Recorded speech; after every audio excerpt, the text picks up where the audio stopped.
Merci d'être avec nous sur Radio J. Judaïsme au féminin, c'est tous les lundis, vous le savez, avec la rabbinite Maria Chadré. Bonjour Maria-Cha. Bonjour, Boker Tov, Shavua Tov. Et oui, ravi de vous retrouver ce lundi matin. Alors on poursuit notre apprentissage d'Adam et Ève, et surtout ce matin d'Ève, la création d'Ève en tant qu'être spirituel.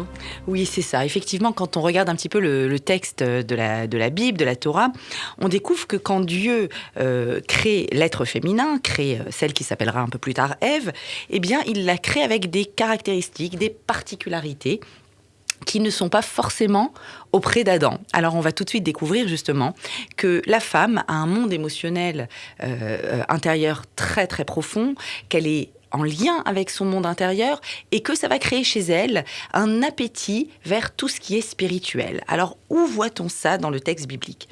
Eh bien, on le voit tout d'abord, dit le Harizal. Le Harizal, c'est l'auteur des écrits de la Kabbalah, donc de la Torah des secrets, mais qui est toutefois quelquefois un petit peu accessible pour nous. Il dit qu'elle a été créée, je cite ces mots, Zikour al-Gabé Zikour, c'est-à-dire une purification sur une purification. Alors, on se souvient du récit de la création. Adam est créé à partir de la poussière de la terre et d'un souffle divin. Et puis, l'otov, c'est pas bon. Il va falloir y associer l'être féminin justement en coupant la partie féminine d'Adam.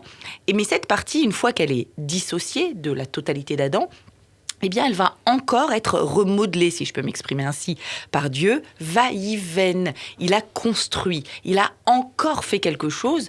Et cette deuxième action divine, eh bien, c'est une deuxième purification. Mais ça va plus loin. Ce terme vaïven, dit le Midrash, il a construit. On y entend le mot bina. Bina, c'est une particularité de l'intelligence. Il y a 3 formes d'intelligence.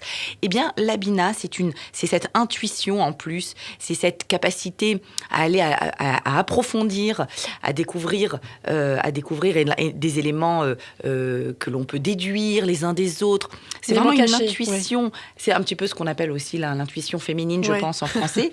Et donc, le Midrash va dire qu'elle a cette intuition en plus. Le Rabbeinu Bechaye, lui, va dire que, regardez, on constate que Adam a été créé à l'extérieur du Jardin d'Éden, puis il y a été placé, et c'est au sein du Jardin d'Éden ensuite, que le fameux côté a été retiré. Et donc, quand Ève est créée, elle est déjà dans le Jardin d'Éden. Eh bien, tout cela nous laisse à penser qu'il y a une capacité spirituelle chez l'être féminin. Rav Hirsch, le fameux Rav Shimshon Raphaël Hirsch du début du 19e siècle, c'est un grand commentateur allemand. Lui, il va dire, je vais citer ces mots parce que c'est assez merveilleux, parce que je trouve que c'est anachronique. Il a un commentaire extrêmement féministe alors qu'il écrit au début du 19e siècle. Et il dit que c'est ainsi que la Torah assure une égalité totale à la femme. Les sages y voient également, dans la façon dont elle a été créée, l'origine de ses qualités, sa voix, son caractère, son humeur, ainsi que sa maturité spirituelle.